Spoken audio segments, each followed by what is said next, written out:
Oke, jadi mari kita coba lanjutkan lagi mengenai pembahasan isi dari volume ke-20 dari animenya Dead to Alive. Ya, jadi masih mengenai lanjutan cerita dari animenya. Spoiler ya, tentu aja. Video kali ini tuh sendiri bakalan jadi video spoiler. Jadi jika kalian itu tidak keberatan, yuk mari kita coba lanjutkan. So, setelah Shido, Mana, dan juga Kotori ya mengetahui mengenai kebenaran dari dunia yang mereka tinggali pada saat ini, mereka bertiga pun lantas membuat sebuah perencanaan untuk menyelamatkan Toka dan kembali ke dunia realita mereka. Ya, meskipun hal itu akan jadi PR besar untuk mereka bisa meyakinkan spirit yang lainnya. Sesingkat cerita, Kotori memanggil semua spirit untuk berdiskusi ya di kapal perang Fraxinius. Dan tentu saja rapat dadakan itu tidak diketahui oleh Toka. Makanya rapat ini tuh dilakukan pada malam hari saat Toka sedang tertidur.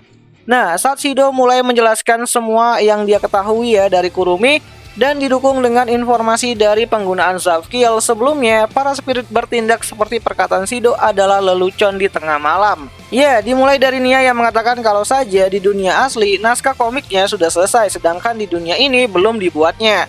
Sampai pada Miku yang mengatakan kalau Natsumi di dunia asli pasti akan suka dipeluk oleh dirinya. Namun ya, saat Kotori mulai menunjukkan sikap seriusnya, Origami pun lantas meminta Shido untuk menjelaskan lebih lanjut mengenai hal tersebut. Ya, seperti yang kalian ketahui kalau Origami adalah orang yang sangat peduli banget dengan si Toka, bahkan menganggap Toka sebagai rival terbaiknya. Nah, di sini Shido mengatakan kalau ia ingin kembali ke dunia aslinya dan menyelamatkan Toka juga tentunya, di mana ada dugaan kalau jika dunia yang mereka tempati saat ini tidak akan bertahan lama dan akan hancur bersama dengan Toka itu sendiri yang menggunakan kristal spiranya si Mio untuk menciptakan dunia ini yang nantinya bisa disebut sebagai Toka War ataupun Tenkar War. Ya, Shido yang juga tidak mengetahui alasan Toka melakukan hal tersebut, dimana jika ia harus menanyakan alasannya secara langsung, Shido harus menyusun rencana lebih dulu nih. Biar apa ya, biar nggak berantakan lah gitu kan, karena jika tidak, untuk ukuran kecerdasan Toka sendiri, ia tidak mungkin bertindak jika tidak ada sesuatu yang penting untuk hal tersebut. Ya, salah-salah Toka malah akan menghancurkan mereka semua bersama dengan dunia yang mereka tempati. Apalagi Toka tidak mungkin menciptakan dunia ideal tersebut hanya untuk bisa makan dengan sangat banyak di dalam dunia yang dia ciptakan. So, saat semua sudah mulai serius gitu kan, Toka tiba-tiba saja tuh muncul di hadapan mereka semua, menanyakan apa yang sedang mereka lakukan tanpa dirinya. Yang mana hal itu lantas dijawab oleh Kotori dengan sebutan Inverse Toka. Ya, orang yang berada di hadapan mereka saat ini bukanlah Toka yang mereka kenal, melainkan Inverse Toka yang memiliki kehendak lain dari dirinya si Toka itu sendiri. Alter ego, ya bisa disebut seperti itulah. Dimana spirit yang pernah mengalami Inverse pasti mudah memahami apa yang terjadi di depan mereka. So, munculnya Inverse Toka menjadi jawaban dari pertanyaan Shido mengenai alasan Toka mengambil spiranya Mio dari tangannya.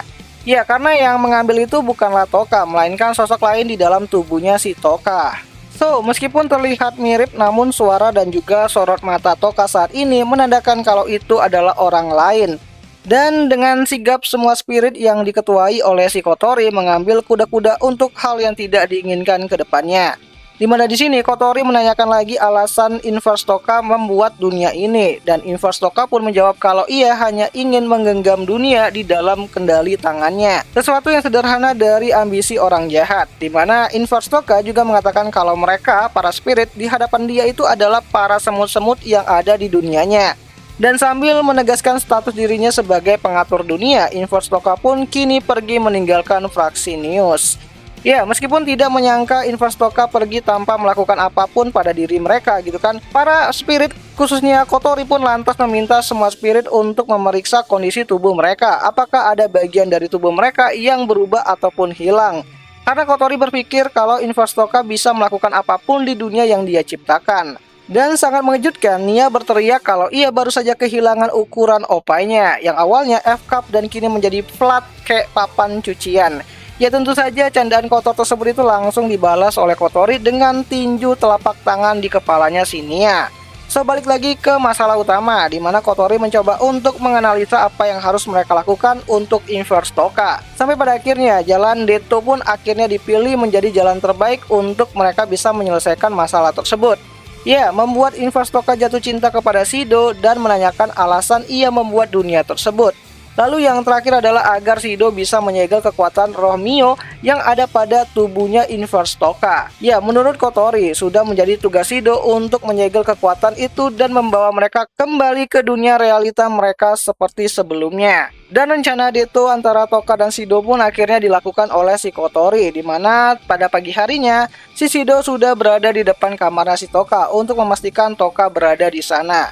Nah, jadi kurang lebih seperti itulah awal dari kemunculan Inverse Toka yang ada di Toka World ataupun Tenka World yang menjadi penyebab konflik utama dari isi volume ke-20 dari serialnya Dead to Alive itu sendiri, dimana cerita ini itu sendiri adalah cerita yang harusnya ada pada lanjutan animenya. Gimana? Apakah pembahasan untuk volume ke-20 akan tetap dilanjutkan atau fokus ke anime baru untuk pembahasan harian? Coba deh kalian tulis pendapat kalian itu di kolom komentar.